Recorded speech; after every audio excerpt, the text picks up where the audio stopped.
There we go. All right. Oh.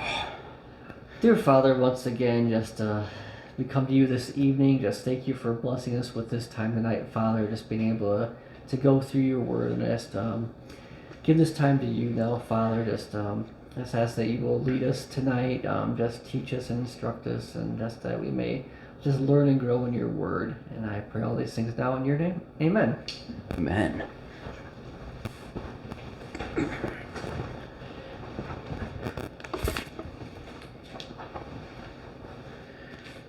What's kind of funny is the fact that we're here a week later after the night Jesus was born, and we pick up in the story a week later. So we're starting at verse 21 of Luke 2, and I know that I read a bulk of it. Do you want to take some of the reading? Up until 38, and that's when I divert into Matthew. At the end of 8 days, when he was circumcised, he was called Jesus, the name given by the angel before he was conceived in the womb. Would you want to explain about the circumcision thing, like the vitamin K and the? Oh yeah. I think that'd be. I did talk about that when we talked about the birth of John, but since that's archived as audio only, what happened is in the law of Moses. It's required that they circumcise the male on the 8th day, and what's interesting about that is something that they would do even if the 8th day fell on Shabbat, on the Sabbath. That was one work that they were required to do on the Sabbath, and the reason for that is because on the 8th day of the baby's life, vitamin K, which is very important to clotting, blood clotting, is at, what did I say last time, 120% a normal, and then on the 9th day, it drops back to normal, and we had that discussion saying, how did Moses know this? Because Moses was brought up to be the successor to Pharaoh. He was raised in the finest Egyptian universities and taught their best knowledge, their best. And I have a book called, I think it's None of These Diseases is the name of the book. And it talks about some of the folk remedies that Moses would have been taught, including some really disgusting things like using worm's blood or eyes of fill-in-the-blank animal. And all of these strange remedies that Moses was brought up in, not one of these made it into the law of Moses, into the Torah. It is strictly from inspiration of Yahweh that taught him all of this stuff. And one of these is that, you are to circumcise the males on the 8th day, not the 7th, not the 9th. And it's years later that modern science finally catches up with the Bible, and we understand why that is. Doesn't it say in Revelation about the trees that the leaves are for healing?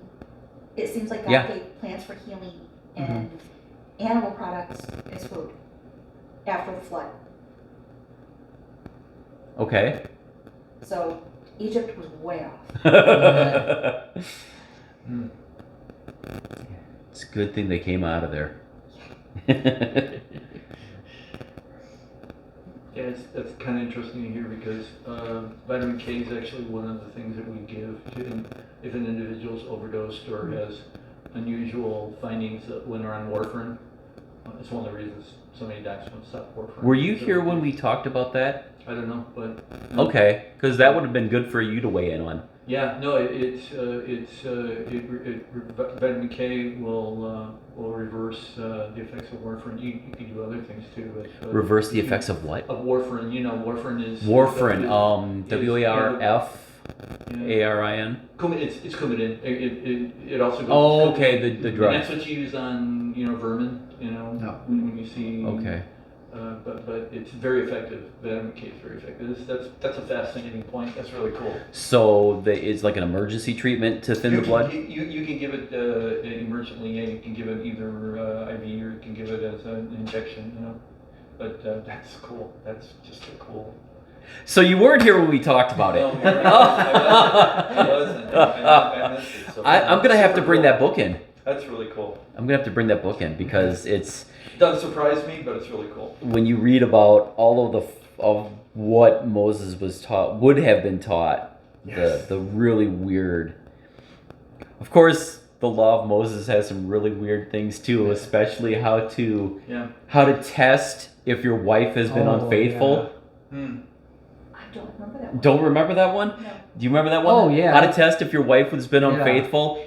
It's don't you take dirt, mix it with water, Something like that. and she's supposed to drink it, and if her her belly swells or swells something, up, then she's guilty.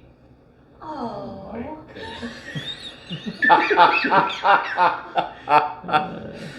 Oh, man. oh, we seem to have gotten off track. Right. What would God you like? did not give them that, by the way. That was not from God. No, it's the law of It's Moses. law of Yeah. Moses. Bellies. Maybe we should go there next. Okay. What would you like me to read through? You said. No, I just continue. Oh, okay. Yeah. So. I think you're in 22 now. Yeah. Did you want me to stop somewhere? Anywhere you feel comfortable. Don't go past 38. Okay. And when the time came for their purification according to the law of Moses, they brought him up to Jerusalem to present him to the Lord. As it is written in the law of the Lord, every male who first opens the womb shall be called holy to the Lord. There's something else I noticed with regard to that every male who opens the womb shall be called holy to the Lord. The God's original intention was for the firstborn male child to be the priest of the house. Mm. Oh, yeah. So, Jacob and Esau, right? Right. Okay. That's really interesting. And verse 24. Yeah. And to offer sacrifice according to what it is said in the law of the Lord, a pair of turtle doves or 2 young pigeons. Yeah. And that is in Leviticus chapter 12, verse 6 through 8. The cheapest, the poorest of the poor. It talked about what you were to redeem the child with, and it would be a lamb, but the poorest of the poor could not afford a lamb. Then they were allowed to bring 2 turtle doves or 2 young pigeons, which I guess, Jesus said they're sold for a penny. But note the irony in this statement that Mary was holding the lamb. Huh? Yeah, because according to the law, too. Are you looking it up? Well, yeah, I looked it up earlier. Okay. Today I was going through some commentary on this because after a woman gave birth, like she would have to be she'd be considered Quarantined. unclean, quarantined, and then she would have to come offer a purification offering after that time was up. So she was also doing this when they brought Jesus. She was like bringing these for her purification offering. Okay, so I think for a male child it was 30 days. So they're likely... We don't have any record of them actually going back to Galilee just yet, right? Going back to Nazareth. Because I was about to say, did she gave birth in Bethlehem and likely in a house not soon after. Would they have stayed in Judea for all of this time? Because, they're going to be here at the temple with the dedication 8 days later. Then they're going to be back here after her time of purification. They come back to Jerusalem.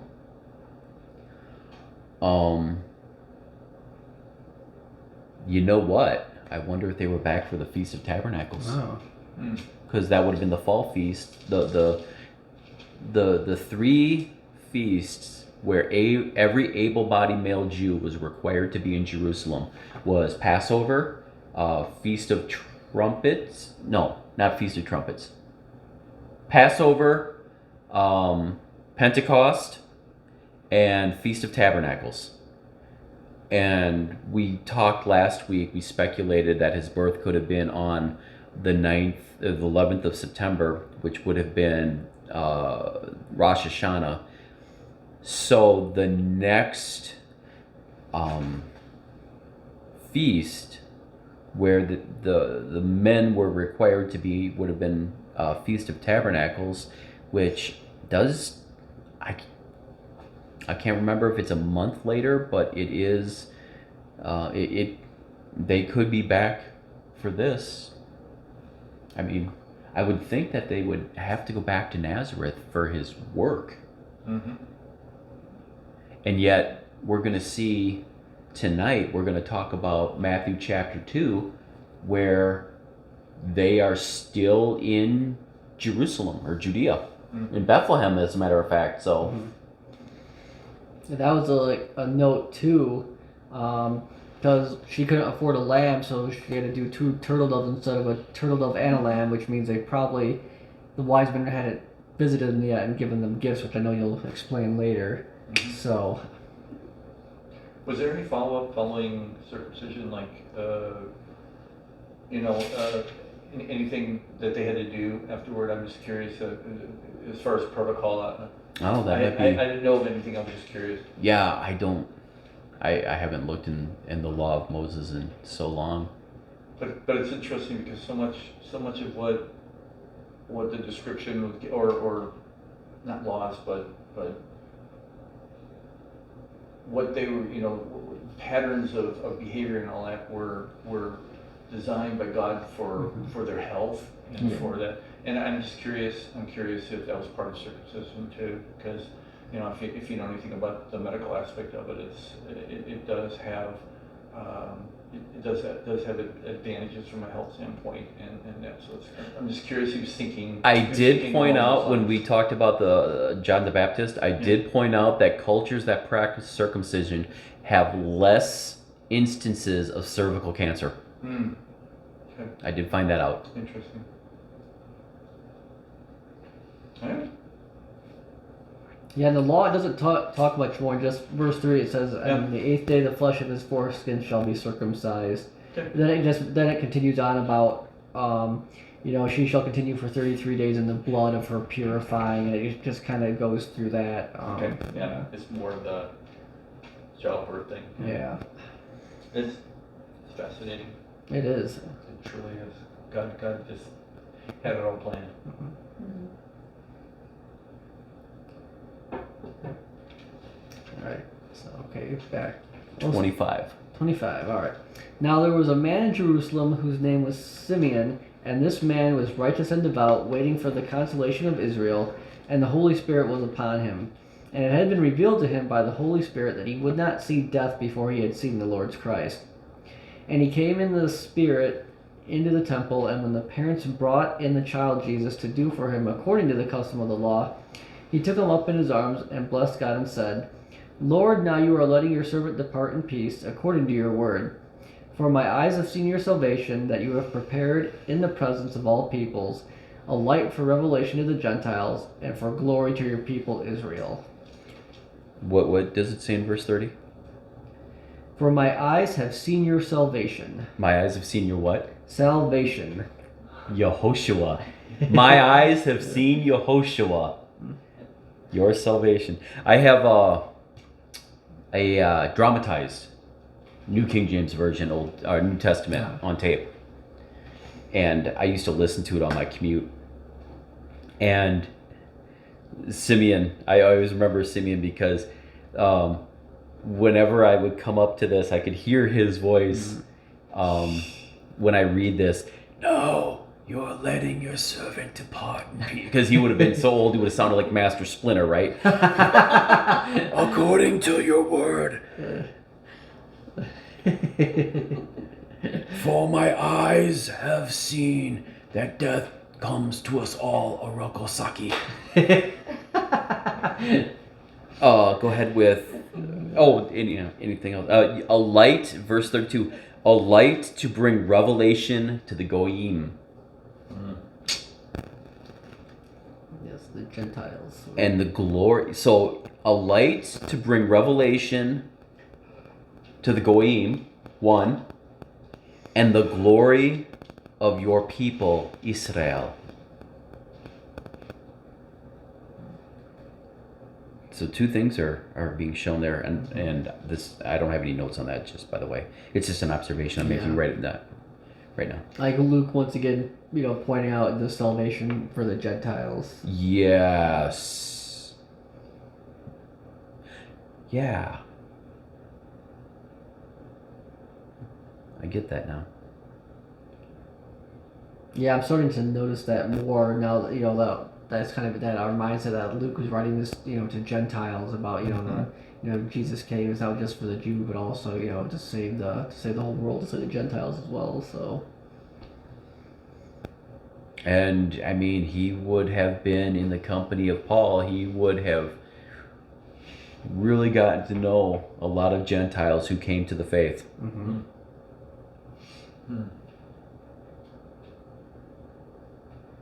So 33. Yeah.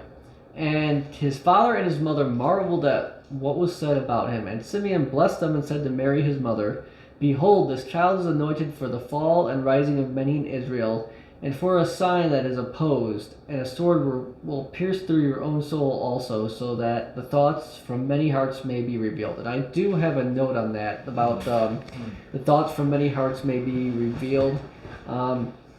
So this indicates one of the purposes for Jesus' coming. The thoughts of many hearts, in Greek, dialogismoi, I don't know if I said that right, are the innermost thoughts, should be understood negatively here because in its other uses in Luke 5 times and in the rest of the New Testament 8 times, it is always used pejoratively, which means disparagingly or in an insulting manner. So all of the negative thoughts will be revealed.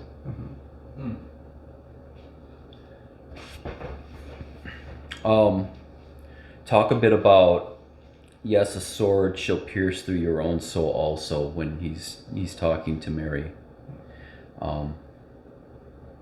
Because we know that Mary and Jesus will both be slandered throughout their lifetimes because of the circumstances regarding Jesus' birth. Remember, what comes to mind is the confrontation he has in John chapter 8, where the Jews are opposing him and says, we're not born of fornication. They're literally calling him a bastard.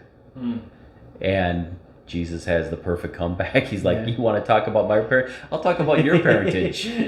You are of your father, the devil. You are the seed of the serpent. Right? Genesis chapter 3, the curse. You shall bruise his heel, he shall crush your head.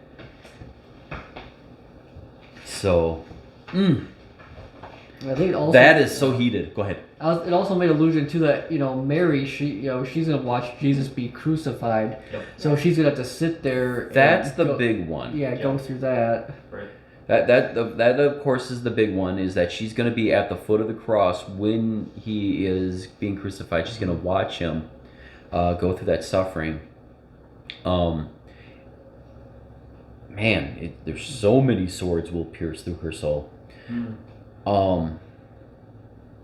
And I have a note for us to talk about it later, that there is actually a psalm that is messianic that I believe gives us a picture of what it was like for Jesus growing up, but we'll get to that when we get to that. So now do you want to bring on bring us to Anna? So Jewish law, first of all, before you get into this, Jewish law, remember, it says that there must be 2 or 3 witnesses to testify, to establish a thing. So now we're going to come to the second witness. And there was a prophetess, Anna, the daughter of Phanuel of the tribe of Asher. Well, The what? Asher. Shoots, Tribe of Asher? Yeah, shoots down the 10 lost tribes theory. Doesn't Anna know that 10 tribes are lost? Didn't she hear the scholars? Didn't she watch all the eyewitness videos that say that there are 10 lost tribes? Mm-hmm. Poor Anna. Oh, thoughts and prayers for Anna. Go ahead. She was advanced in years, having lived with her husband 7 years from when she was a virgin, and then as a widow until she was 84. She did not depart from the temple, worshiping with fasting and prayer night and day. And coming up at that very hour, she began to give thanks to God and to speak of him to all who were waiting for the redemption of Jerusalem. When you serve God consistently in his house, you will see his revelations. And am I the only one that reads this and wonders if the temple had a bathroom? Not funny. Because later on we're going to come up to the story of when Jesus was 12 and he was with the scholars and his parents leave him for 4 days. And all I can think of is, where did he sleep? Did he just right there on the ground? Where did he? Yeah. I think about these things, but okay. Before I switch gears, discussion on what we've read so far. No, I'm just thrilled that once again God used a woman. I do make several notes about that. Not today, but yeah. When he was raised from the dead, women were not legal witnesses. Mm-hmm. And yet, who did he reveal himself to when he... Yeah. God uses women all throughout. And that was the prominence of women. I get into it in chapter 8 because chapter 8 starts off, and I know this because I just took the notes, starts off talking about the women who followed Jesus. And one of the reasons that a lot of hardline Jews did not accept the gospel was because of the prominence of women. Which drives me crazy with feminists and talking about how misogynistic Christianity is. Chauvinists! Sweetie, you know nothing. Stay in your lane. Go sit in the back and don't speak and just listen. Oh, out of the mouths of babes. Wow. I've read multiple places though that you're talking about women, and especially in Luke, that Luke was very differential toward women. He very, very, very positive in his portrayal. Because you think about, it's one of the synoptic gospels, but his presentation just seems to be much more differential toward women. Toward women, toward Gentiles, the Romans. Mm-hmm. His style was just, a little different along the line. I think one other question I can ask you. Sure, go ahead. If you heard it, it just came across a bit. I'm reading the CSB, and going back to Simeon. It says Simeon's words were and are traditionally called the Nunc Dimittis. Have either of you heard that? No, I haven't either. So I just wanted to throw it out because I thought, let the scholars, think. But no, NUNC. Next word, Dimittis, Nunc Dimittis. Wow, that sounds very Latin. It does. It says it's from wording to the Latin Vulgate translation. So I found it interesting. I don't know why they brought it up, but I just wondered if it hit a chord with you at all. Okay, it is interesting. No, I'm tone deaf on that. Just curious. Yeah, I'm just curious. All right, are we ready to have some fun? I do. Before we move on, I do have a. You are not ready to have fun. I am. Go ahead. I do have a discussion relating to Anna and Simeon. Okay, yeah. So, personal reflection here. So, How do Simeon and Anna's reactions to Jesus' presentation at the temple embody faithful waiting and hopeful anticipation? You know,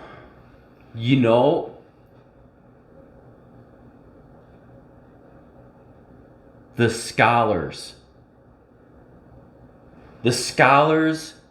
should have been looking for him. I think we made this point last week. The scholars should have been, the teachers should have been looking for the coming of the Messiah. Your Old Testament.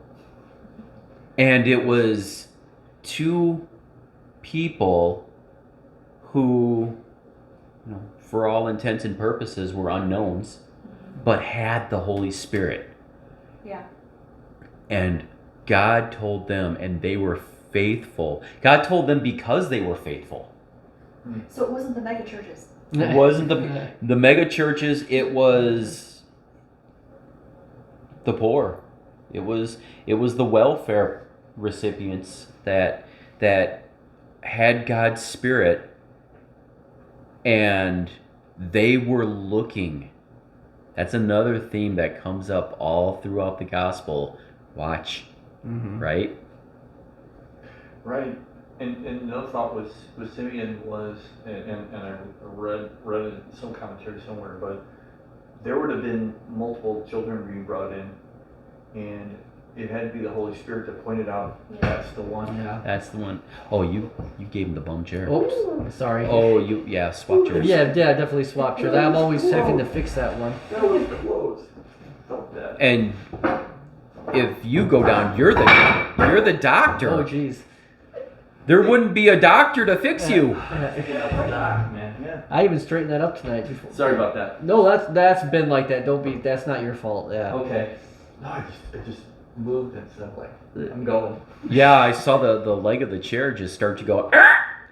What were we saying? Oh, okay. Yeah. About Simeon. Right? We were talking about Simeon. You were talking about how all these babies were being brought in, but I mean, there would have been Yeah. other ones, but Simeon, I'm sure his eyes, came upon him and said, "He's the one." It had to be the Holy Spirit.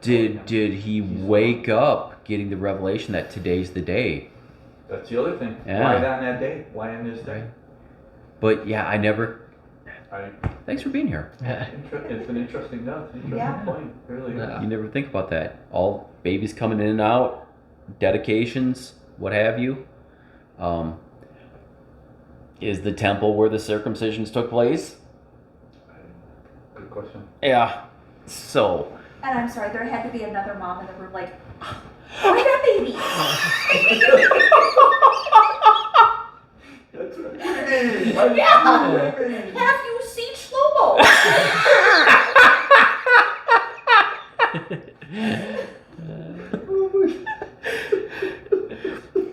This will be our conversation on the drive home. Oh, that was fantastic. Oy vey, what's wrong with mine? You had to spit up right then.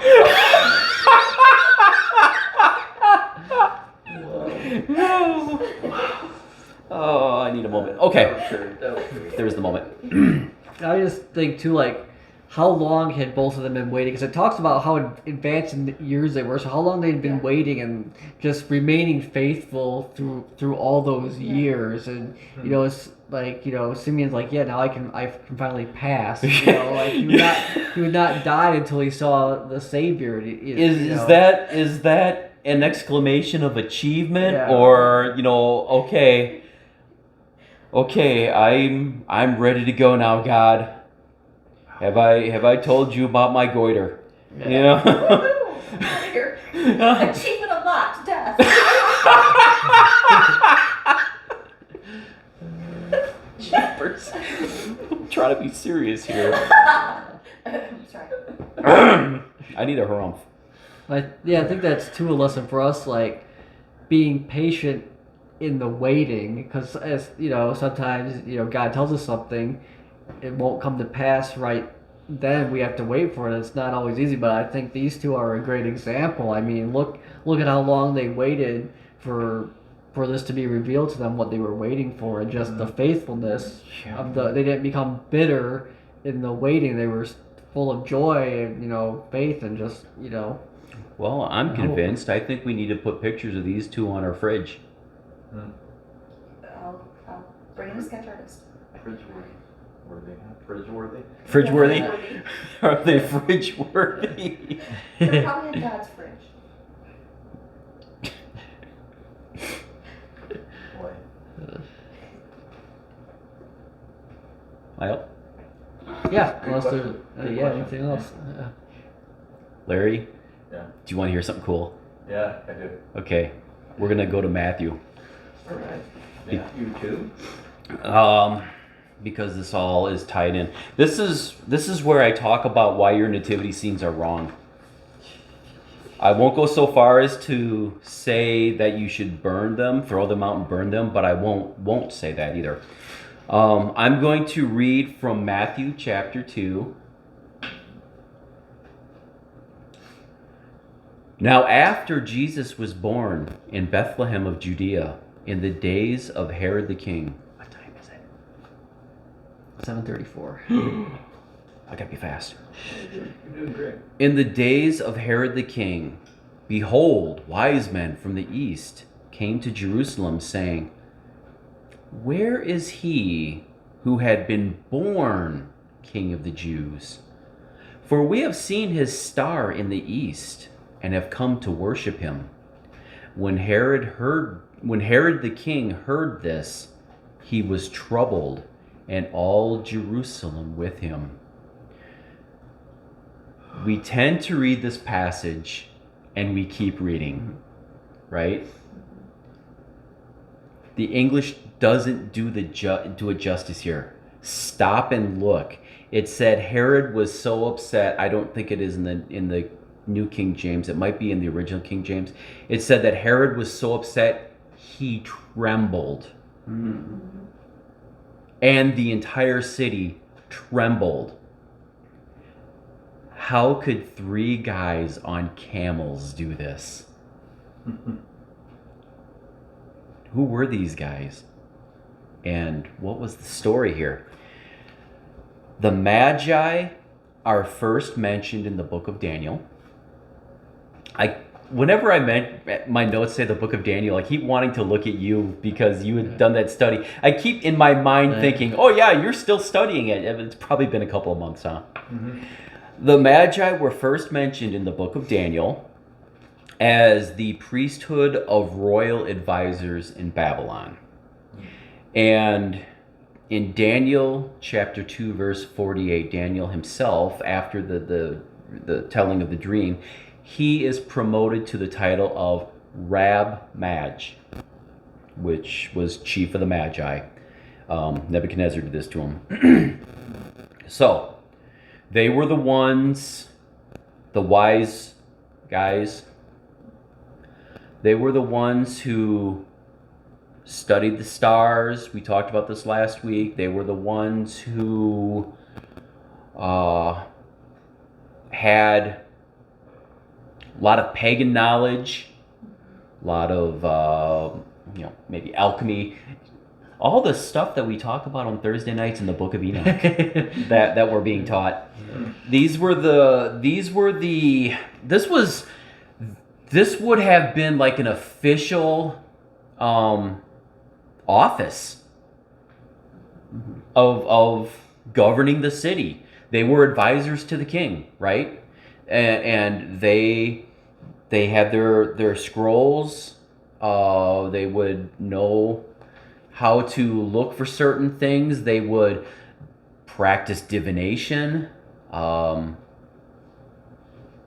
weren't very good at dream interpretation, but I'm sure that was part of the... So, now fast forward the book of Daniel, and the Persians capture Babylon and become the Medo-Persian Empire. And the office of Magi was made the state religion of the entire empire. And in Daniel 6, again, we have Daniel showing up these religious muckmucks. And he is again elevated over the Magi by Darius. And by this point, the Magi were a hereditary Persian priesthood, right? So you pass down according to your genetics, you're born into it. But now we've got this Jew, this Jewish slave who is set above them, third in the kingdom. And now they have to report to him. So it very likely could be what led to the Lion's Den incident, was they wanted to get rid of him because, He hired from the outside. yeah.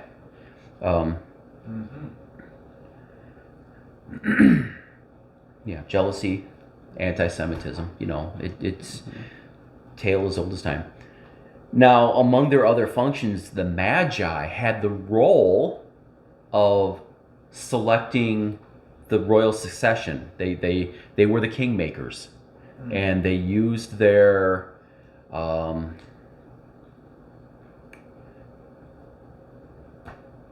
what they did.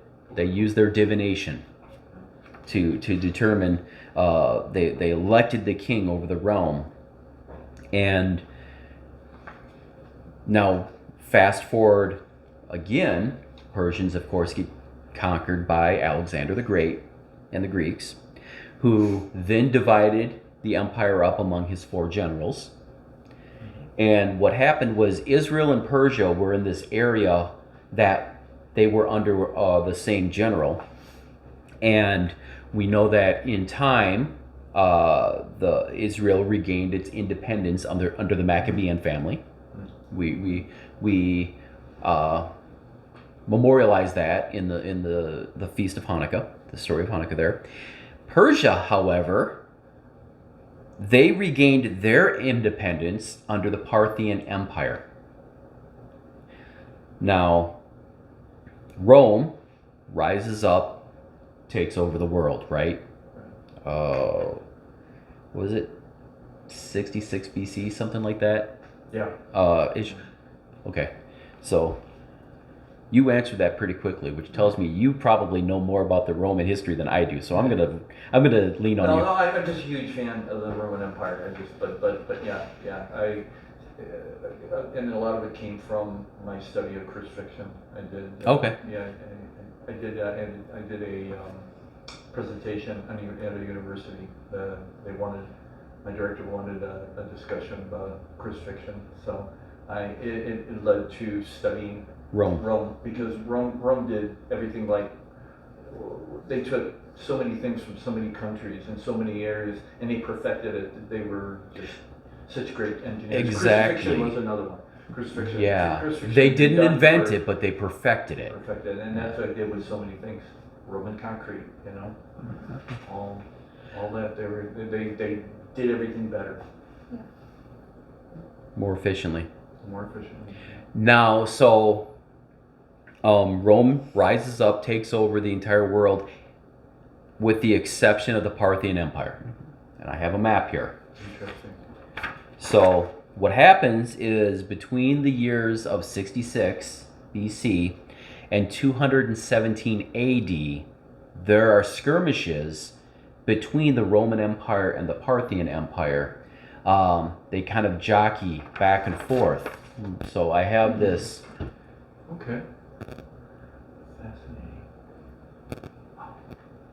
So Roman Empire, Mm-hmm. Parthian Empire. Look who's right in the middle. Who's getting battered, Right. buffered, back and forth. The interface, yeah. Back and forth.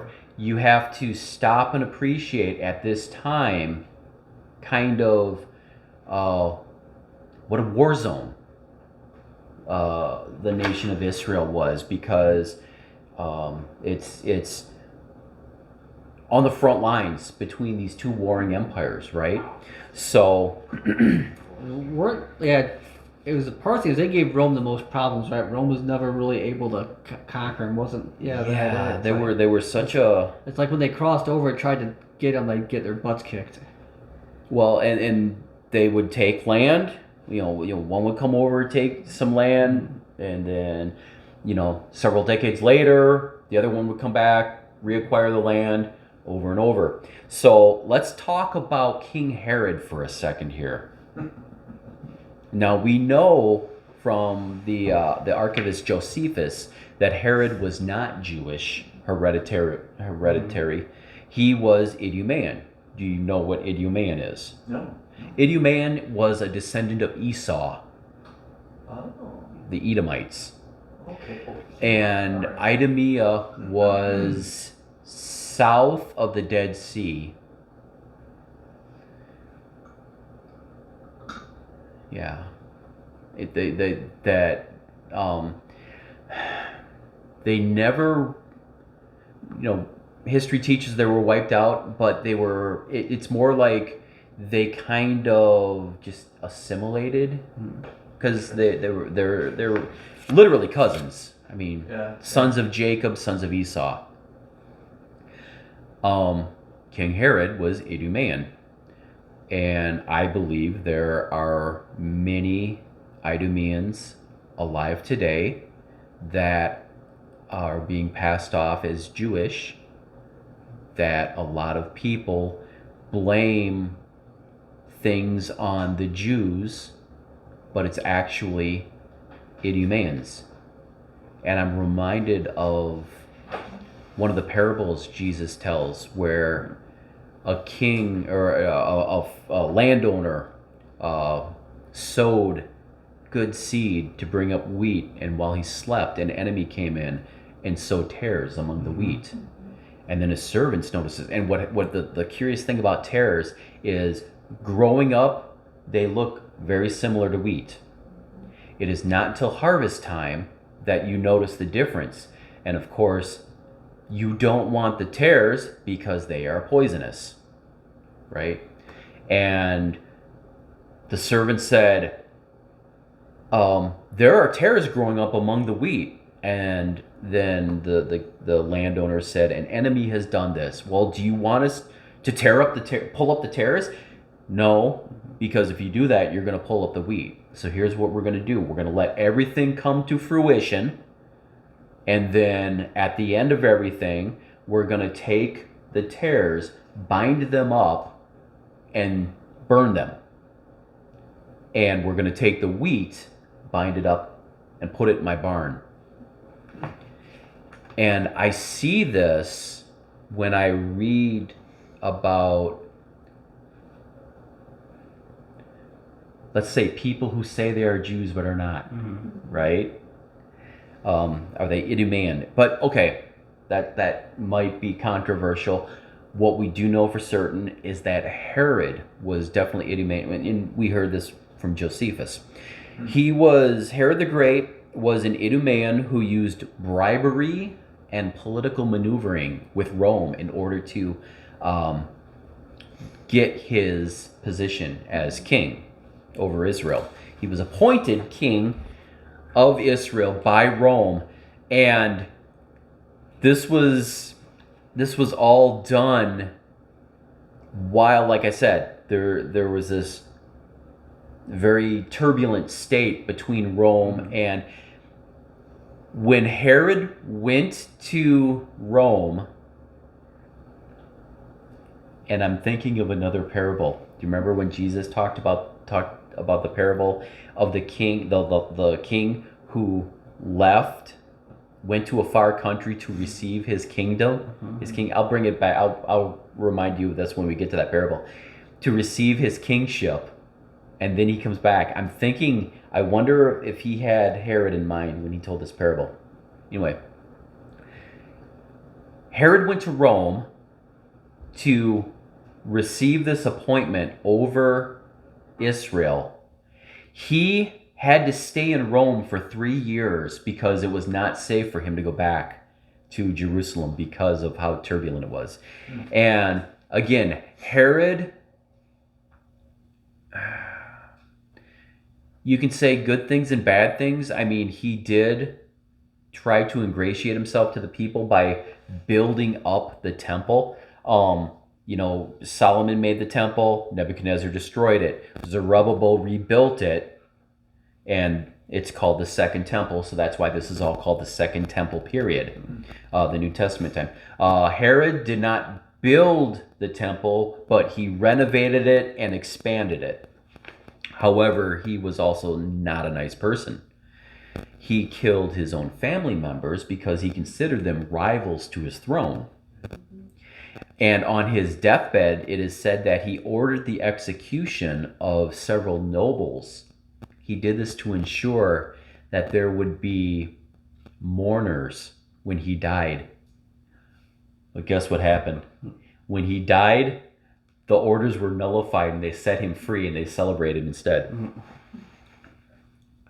So I talked about, boom, boom, boom, back and forth, while Herod finally makes his way to Jerusalem. So this is the Magi traveling into this place. And we all know that they had this treasure with them, right?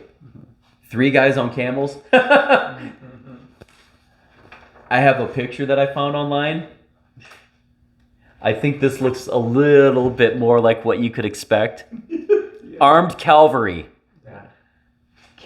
Cavalry. I love it. Right? I love this picture. Yeah. So I have a feeling that this is what the people of Jerusalem would have seen coming up over the hill, coming from the direction of the Parthian Empire. Right? So, okay, Herod the Great died in 4 BC. And so we know, Joseph, later on, we'll get to it, he told, okay, Herod's dead, take the child and go back to Nazareth. So we know it's coming. Herod's on his last legs. Meanwhile, up in Rome, Caesar Augustus isn't doing so hot. He's not long for this world either. So, what does that look like to the people who, hey, I'm really tired of Caesar being on our backs, and this guy Herod is cruel, You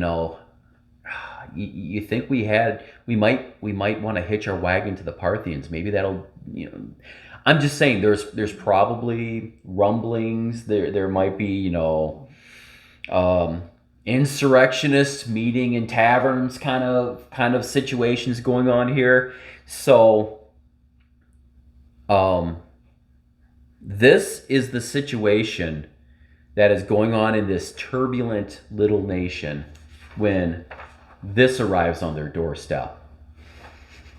And then they come to this Roman appointed king and they say, where is he who was born king of the Jews? Spit take. That's a put down. That's a calculated cut down of Herod to say that.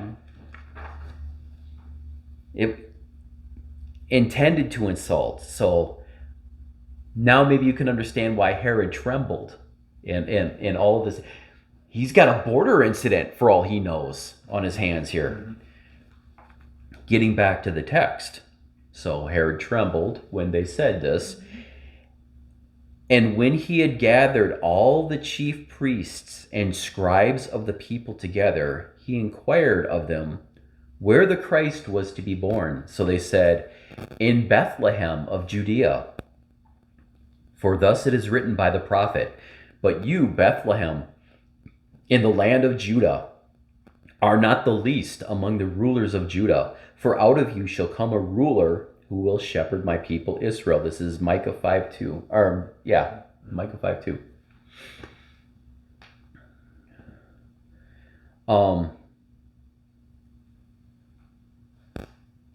And again, we point out that these guys weren't looking,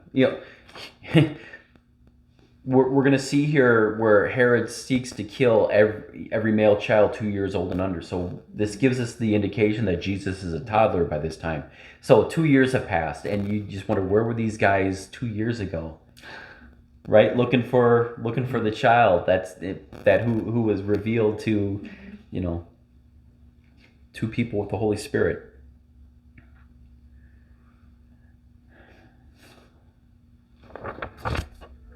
Okay.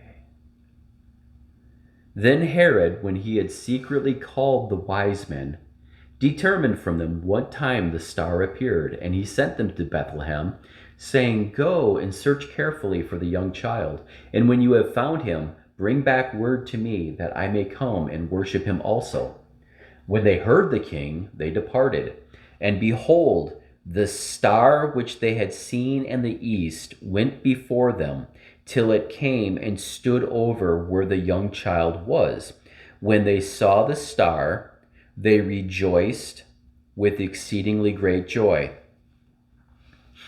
Now, what we talked about last week, notwithstanding, the whole incident with seeing Jupiter in retrograde motion and aligning with, did I say Regulus?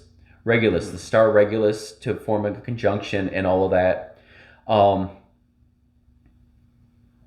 I presented that all last week, and it's not without the realm of possibility. I see that as one possibility out of several, and the reason I'm not married specifically to that theory is because of this line. The star which they had seen in the east went before them till it came and stood over where the young child was. And when I try to envision this, like I said, I wasn't there. I don't discount this being an astronomical phenomenon. I'm also not discounting the possibility that this was a literal heavenly being or the Shekinah glory itself, because it talks about how it gives locality to standing over where the child was. That, and it wasn't there the whole time. From what you're reading there, is that it appeared before them and they rejoiced because they hadn't seen it. It was, they saw it initially, that brought them to the area. Well, what we talked about last week was I read something from Mike Heiser, and he talked about how there was and he used Revelation 12, the sign of the Virgin with the sun, clothed with the sun, the moon at her feet, and the 12 and the serpent below.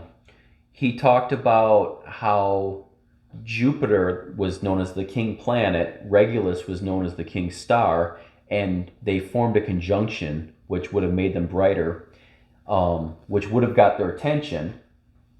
And then over a period of a couple of months, Jupiter would continue its path in the night sky. But because it was in retrograde, which means it would appear to be moving backwards, then that's when it would have gone in that path. It would not have been as bright. It could have appeared to have disappeared. But then when it was in retrogression, it reconverged with the star and got bright again. Okay. Yeah. So, and these are just a couple of possibilities, and I don't want to just discount that view offhand, because Mike Heiser does his homework, is very bright. It's just this line here about it came and stood over where the young child was. I don't know what to do with that, with what Mike Heiser said. So I'm willing to keep my mind open to several possibilities. All we know is that the star came and stood over where the young child was, and I when I said that it could have been the Shekinah glory, it reminded me. You remember in Genesis where Abraham fell into a deep sleep and he had that dream of the smoking Yeah. fire pot that moved, and the smoking fire pot was the Shekinah glory, which was the glory of God making the covenant, the unilateral covenant with Abraham at the time, and it moved in that figure eight pattern. So that's kind of a precedent of the Shekinah moving. So we'll have to ask when we get there. You know, until then, we're looking through a glass darkly, right? Then another comment they say, because some like translations say like when it rose or when it appeared in the east. A better translation would be when it rose, because if it appeared in the east, it would have been in the opposite direction of Jerusalem. Because they were coming from the east to see Jesus. Okay, so they were heading west. So yeah, if it appeared in the east, it would have been behind them. Yeah. So I looked up some commentary and that was saying, yeah, a better translation there, it would be when it rose, like when the star rose. They saw it when it rose. Okay. That's what ESV says rose, but I know there are other translations. Like I just looked up the NKJV and it says in the east. Mm-hmm. Yeah. And you know, that's why we get together and we talk about this.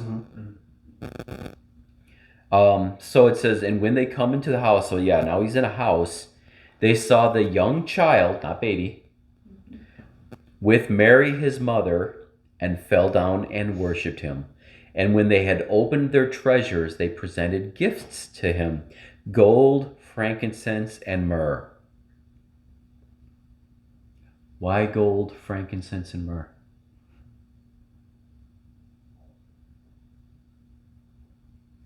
I know. About the myrrh. Yeah, that's what I was just thinking too. The myrrh. She knows because of our conversations. Gold represents his kingship. Okay. Frankincense represents his priest role. Okay.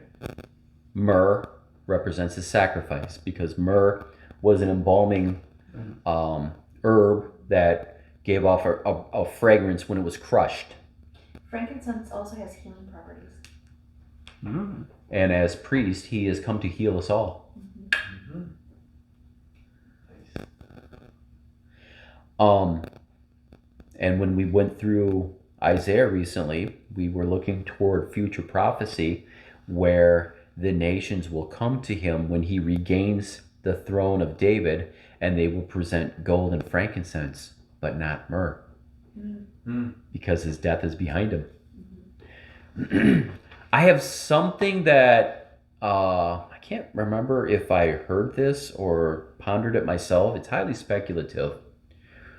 But when we read in Daniel, we know that he reported to the chief of the eunuchs. There's back and forth opinion on whether or not Daniel himself had been made a eunuch. If he had, and the reason that kings would do that is so that their wise guys wouldn't have kids that would take over the kingdom, right? Want to usurp the throne. Well, I think, and usually too, the eunuchs had tended to the wives, the king's wives or women a lot, so that way they wouldn't have relations with the women. Yeah. But you Now have to drink that water to see if they swell up. they swelled up.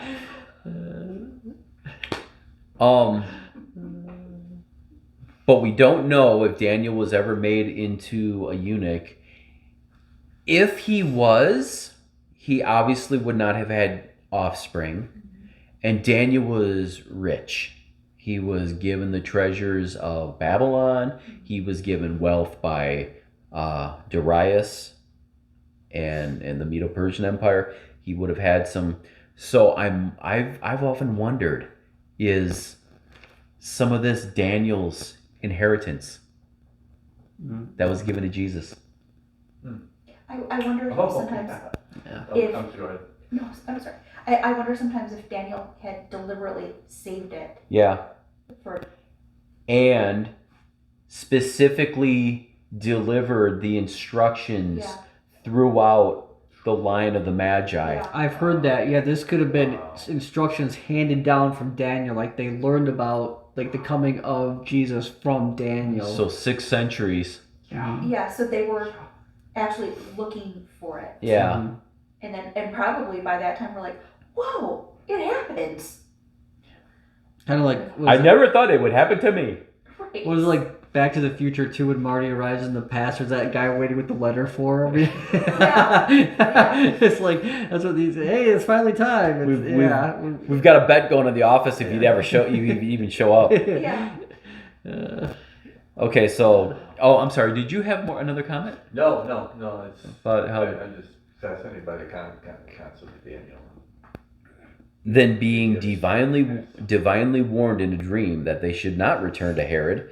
So they got pretty good at dreams by this point. They departed for their own country another way. Now when they had departed, behold, an angel of the Lord appeared to Joseph in a dream. Could this be Gabriel? Saying, arise, take the young child and his mother, flee to Egypt and stay there until I bring you word. For Herod will seek the young child to destroy him. Now, at this time, Alexandria in Egypt had about 1 million people. A third of the community was Jewish. So likely, it was part of the Roman Empire at that time, right? Correct. Yeah, it wasn't buffered. Africa there, When he arose, he took the young child and his mother by night and departed for Egypt, and was there until the death of Herod, that it might be fulfilled which was spoken by the Lord through the prophet, saying, out of Egypt I have called my son. I keep this is from Hosea, and I like to keep this prophecy in my back pocket when people have discussions about prophetic passages saying, it has to mean this. Well, no, it has to mean this. And no, it doesn't mean that. It means this. It means this. No, it means this. And I will pull out this prophecy from Hosea because this was spoken regarding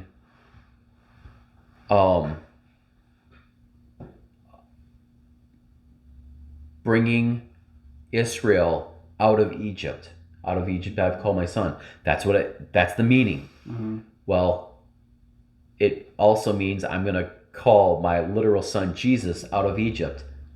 So when people argue over prophecy, it has to mean this and not this. I'm like, well, we have precedents in the Bible that it means more. It can mean more than one thing. Yeah, like I think it was Heiser who taught me. He says like prophecy to the Jews. They also saw prophecy as pattern. You see, like there's the pattern there. Like Hosea, because I called my people out of Egypt, and Jesus called out of Egypt. So there's a pattern there. It's not like interpretation. Yeah. You're laughing because you know exactly what I just showed him. Yeah. No, it's cool though. Yeah. No. If you know, this is discussion time. Mm-hmm. So yeah, go ahead. I did get it from Heiser. I got it from Missler, but yeah. Oh, maybe I got it from Missler. I'm trying to remember who I got it. Maybe they both said it. Yeah. Okay. All right. And So it is 6 after 8. I should speak faster. Then Herod, I haven't even gotten back to Luke. Okay, hold on. Then Herod, when he saw that he was deceived by the wise man, was exceedingly angry, and he set forth and put to death all the male children who were in Bethlehem and all its districts, from 2 years old and under, according to the time which he had determined from the wise men. So this is why we think Jesus was a toddler at this point. Then was fulfilled what was spoken by Jeremiah the prophet, saying, a voice Bless you. Bless you. a voice was heard in Ramah, lamentation, weeping, and great mourning. Rachel, weeping for her children, refused to be comforted because they are no more. This is prophecy being patterned, because Jeremiah spoke this of the time that they would go into the Babylonian captivity. The Babylonians would destroy Jerusalem, enslave them, destroy them. And this is what the verse Jeremiah, this prophecy, was specifically over that time. However, we see the pattern of it happening again. Oh, that out of Egypt I have called my son. That was Hosea 11, verse 1. Now, when Herod was dead, behold, an angel of the Lord appeared in a dream to Joseph in Egypt, saying, Arise, take the young child and his mother, go to the land of Israel, for those who sought the young child's life, are dead. Then he arose, took the young child and his mother, and came to the land of Israel. But when he heard that Archelaus was reigning over Judea instead of his father Herod, he was afraid to go there. And being warned by God in a dream, a lot of dreaming going on here, he turned aside into the region of Galilee.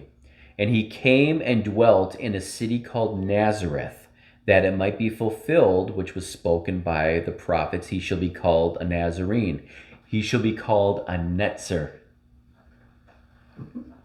A Holy Spirit deals in puns. Because what is a netzer? When a tree is cut down and you're left with the stump, the netzer is the little branch that grows out of the stump. Ah. He should be called a netzer. Huh? So I can close with that. We're gonna get back into Luke and polish off chapter 2 before getting into chapter 3.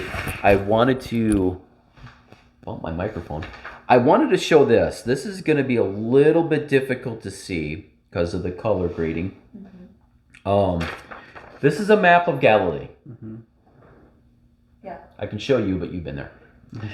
This is a map of Galilee. And here is Nazareth. Right here is Nazareth, where Jesus grew up. Right here, it's called the Jezreel Valley.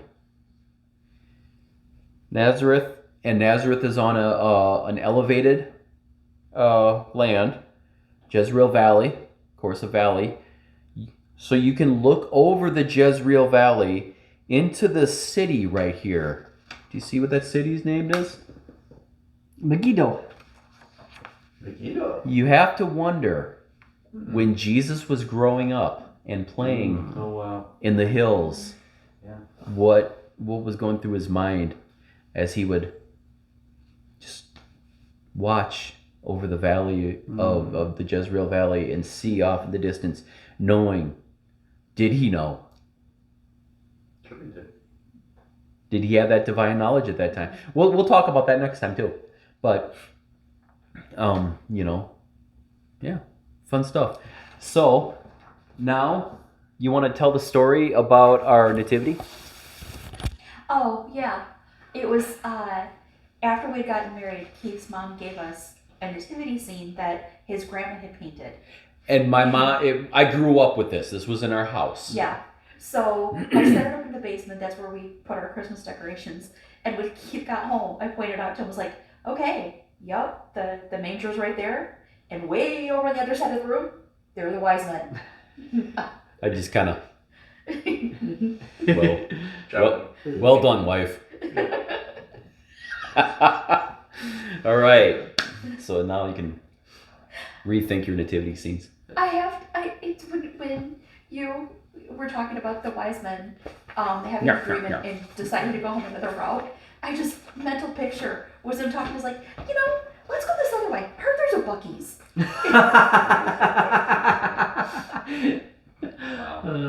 Okay, so what, half this room has been to a Buc-ee's? I've been there. Yeah, I've Okay. never seen a Buc-ee's. I was going to say, you live in Texas. You must have gone to a Buc-ee's. Yeah, it was. We were driving from New Orleans down to Corpus, and we stopped at one. And it was just, I've never been in one before. This is amazing.